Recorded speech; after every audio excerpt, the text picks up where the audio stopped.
we head to the US of A, where not only F1 is in town for the quick weekend, but hockey and basketball playoffs are going on as well.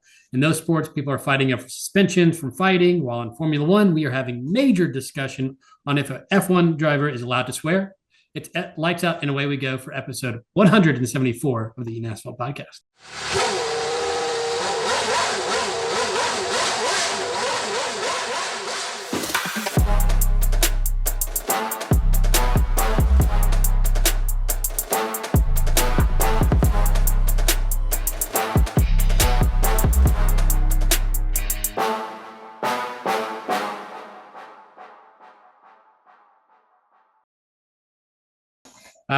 For any viewers or listeners that don't know, recent F1 news that they might, the FIA might lighten up on some penalties for drivers swearing during the race. So, I mean, look at us. Really big of them to do that. That's crazy. I mean, I thought that was just, like helmet to helmet contact, swearing in Formula One. Those are the two. It's like no nos. It's like when when you're like, yeah, if you're a boss and you instill like the most ridiculous rule, like, hey, on Mondays we're coming in at 5:30 a.m. every day or like every week. And then you take that away, you're like, all right, I'll lighten Look up. at me. I'm Mr. Cool. Yeah, you guys, I spoil you, you guys.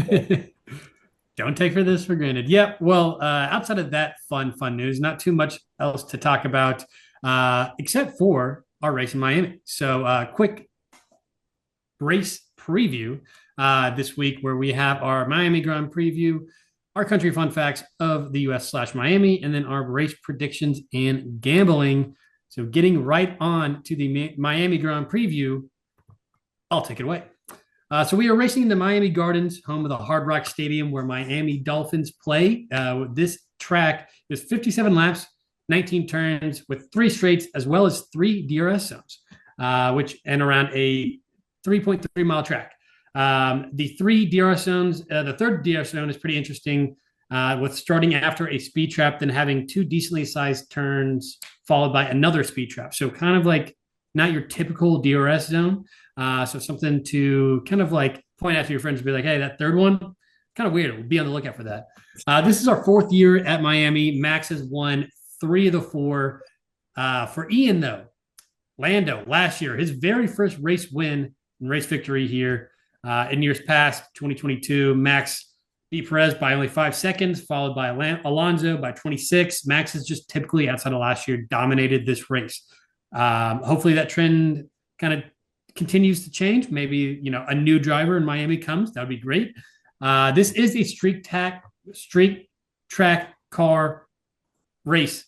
Yes, I said it right the first time. I'm going to keep going. With the Hard Rock Stadium, it's like dead center. If you look at the map of the race, the Miami Dolphins play, their stadium is dead center of this track. So something pretty atypical that you would see. Another fun thing you would think, by Florida, on the beach in Miami, not a lot of elevation, ton of elevation, actually. The main one found between turns 13 and 16, track hanging over a small exit ramp and under various flyovers across uneven ground. So you do see a car going under a road, which is always atypical, again, in Formula One. Turns 14 and 15 are chicane. It's a very, very tight chicane. A lot of drivers have had difficulties with this in years past. So be on the lookout for potentially some crashes or some spinouts in the chicane, and which has an uphill approach with a crest in the middle and then drops off down the exit. So, like I said, a lot of elevation, very interesting. It is a very relatively manageable track with turns, like very acute turns, just a few throughout the track. So I think tires will be able to be managed well. That means that drivers are going to be able to really push on these tires and not have to manage that hard, as well as it is a very fast track. So I think they average 320 kilometers per hour. Ian, 320 kilometers per hour is in miles per hour. Yeah, pretty much right around there. Yeah, nailed it. Turns 1, 11, 17 are the best spots for to expect passing. All turns going into the speed trap. Off-track things to look forward to. My favorite thing is this giant fake marina on both sides with fake boats, or real boats on fake marinas that people can hang out in. I hate it. I would love it. Actually, I do love it because it's in the US and I got to support my fellow country. If it was anywhere else, I'd say this is the dumbest thing ever. I don't think anybody Uh, really likes it. I think it was an idea that people were like, mhm, "Hey, why don't we? We're Monaco. Look at us. We're kooky Monaco." mhm. And then, yeah, horrible. But Yep, and they're like, we're not going to change it now. So weather though is looking pretty nice. Friday 80 and cloudy, Saturday 82 and cloudy, but Sunday 82 and rainy with a high or a 50% chance of rain a little after the race start. So it could get a little dicey. It is Florida, so this changes pretty drastically, especially like towards the summer. This could be a nothing. It could also pour Friday and Saturday for 30 minutes and then be completely fine. So Florida, South Florida, towards the summer, who knows? What does the track look like? I thought that it looked like one of those head covers on top of cars, like the old Jaguar, little Jaguar. There's two that I said you combine them, nailed it. It's this Packard car, Goddess of Speed, and the Bentley Flying B. Um, pretty spot on actually. I think I've been pretty hot on these. What does the track look like? If you're watching, you'll see both of those examples, and that does it for the Grand Preview. the Uh, I will say the Bentley Flying B that you gave is mhm. a spot on thing. I think it's like probably the best comparison ever. So you're on a roll, dude. You're on a I'm heater. hot. I am Yeah, hot. red hot. That does it for our Miami Grand Preview. Let's move on to our country fun facts. But before we get there, this part of the podcast is brought to you by actually truly the city of Miami. Fantastic. We have a spectacular weekend ahead of us with some amazing parties with the biggest celebrities and some race thing that should be kind of interesting too. Race, you ask? JK, I know you were asking about the parties, and let me tell you what we have on the docket. At Carbone Beach, Travis Kelce and Lando Norris will be hosting a $3,000 a head supper club. Then you get to have a sneak peek of the new documentary on Kimi Antonelli. Toto and George, and two of the stars from the new F1 movie talk about the race and the movie. Cadillac is rolling out the red carpet for them, joining at Formula One, F1 Academy series launch and a party there. Brad Pitt at Pitbull at Hard Rock Beach Club. A meet and greet with Lando Norris and Carlos Sainz. Lando pretty busy. I'm sure he's really worried about winning, right? But the belle of the ball is Williams having a very special event with sponsor Goodwill, where they ask for donations and spare parts to get Williams' car through the end of the season. In years past, they've relied on Mercedes to provide old parts from old cars, but Toto is cutting out the silver arrow teat, and Williams is left on their own. This event is free entry as long as you bring some kind of a car part. We'll take used tires, old transmissions, even those cute little car smelly things. Anything is better than nothing, which we will be left with by summer break. So screw all those other fun brands and those famous people. Come down to the Williams Goodwill event hosted in the McDonald's parking lot this Friday. And that does it for the Miami City ad. A lot of choices to go with. I don't know what I'm going to do, right? I feel like anywhere you look, Lando's going to be there, but that Williams one sounds pretty sick. William, yeah, count me in for Williams. Yeah, that sounds like the blue collar place I want to be at. All right, well, let's move on to our country fun facts. All right, country fun facts. I finally did all right for myself last week. So, you know what? I'm just going to ride the hot hand. I'm going to start off with mine. Ian, I have basements, women, snow, thank you. Those are my three. Basements. While many Florida cities and towns around the coastline do not allow basements, certain neighborhoods in Miami received an exemption in the 90s due to the high net worth people flocking into the city and demanding that their houses have that downstairs party room. I said women next. Women rock. Miami is the only major U.S. city founded by a woman. Supporting the people. And last, snow, thank you. Since being founded by a woman, in 1896, it has only snowed one time in Miami in 1977. Ian, what is the lie? I think Miami was founded before women had the right to vote, and so I'm gonna go with women as the lie.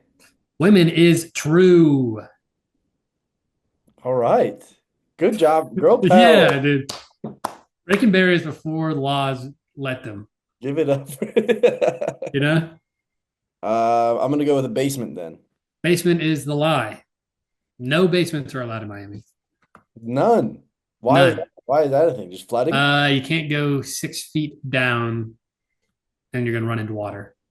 Oh, So like a map of Florida, basically everything on the coastline, no basements. it's just a swamp. Literally, it's like you dig down here and you're in trouble. All right. I will go with cars, sunbathing, and monkeys. So first off, cars. Cars introduced in Miami in 1906 were imitated by local Miamians who couldn't afford an automobile by having a group of young, typically Cuban adolescents push the car body from behind without an engine. Number two, sunbathing. Miami Beach once had sunbathing police. In the 1930s, Miami Beach had officers whose sole job was to check that swimsuits weren't too revealing. And finally, monkeys. Monkeys were kept as Floridian companions between 1910 and 1920. In that time, it was more popular to have a monkey than to have an alligator, also a very popular companion at the time. So I tried doing the animal lie a few weeks ago. I'm going to say you did that as well. Monkey slash alligator. Monkeys were true, actually. More popular than baby alligators. All right, then definitely the first one about pushing the car. Yeah, the Cuban adolescences weren't pushing automobile To be bodies. honest, I couldn't fully understand or like picture what you were talking about. And I then was like thinking Flintstones is like, that's not right. So I thought my thought was wrong and I moved on. I knew I had to put that one first. I didn't feel good about that one at all. I was like, that's I'm pushing the boundaries here. Well, you got me. So congrats. there we go. All All right. right. Well, our last sector here is going to be our predictions in gambling. To recap everything, I am 4-6 minus 1.9 units. Ian is 2-9 minus 6.65 units. But we're in America. We're in home soil. We feel good. We feel Yeah. comfortable. We don't feel, we're not staying in hostels over here, hotels, motels. Yeah, exactly. We have the Uh, American Eagle gripping us by its talons, taking us mhm. to victory in all things gambling this No weekend. tariffs. I feel like all those tariffs when we gamble international races, odds are worse. I didn't even think of the tariffs. 10% worse Gambling. gambling odds. Oh my God, dude. Yeah, Obviously so we were I'm getting bad. Well, screwed.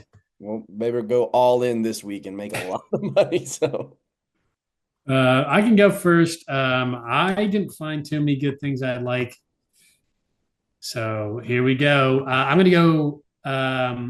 That is not what I wanted. That was my last week's. I'm going to go Max in the top three minus 140, one unit there. Charles in the top four minus 140, one unit there.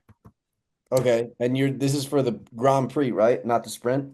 That is for the Grand Prix, not the sprint. Correct. All right. Well, your odds are significantly better than mine because mine was max Grand Prix podium finish, minus 175. So I am also going to bump that up and we will ride Nice. together, brother.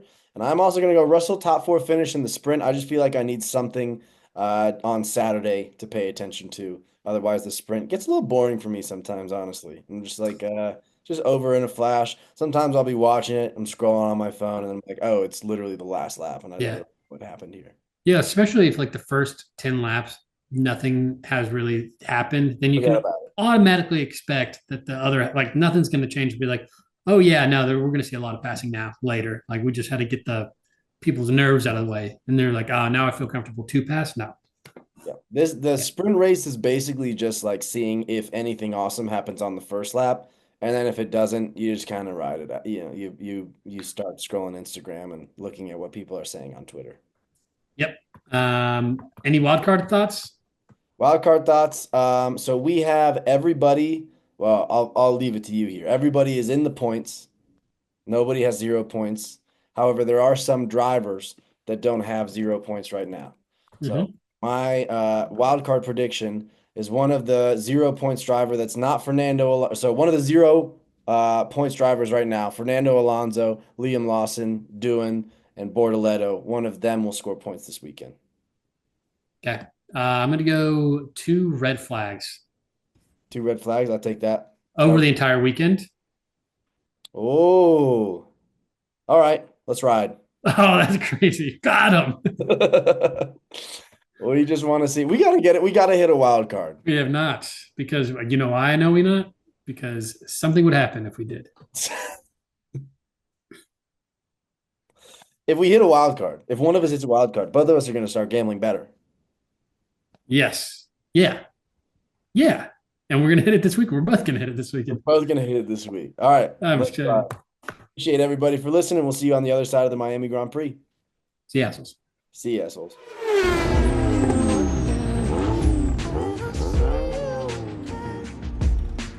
Hey, thought you could leave without saying goodbye.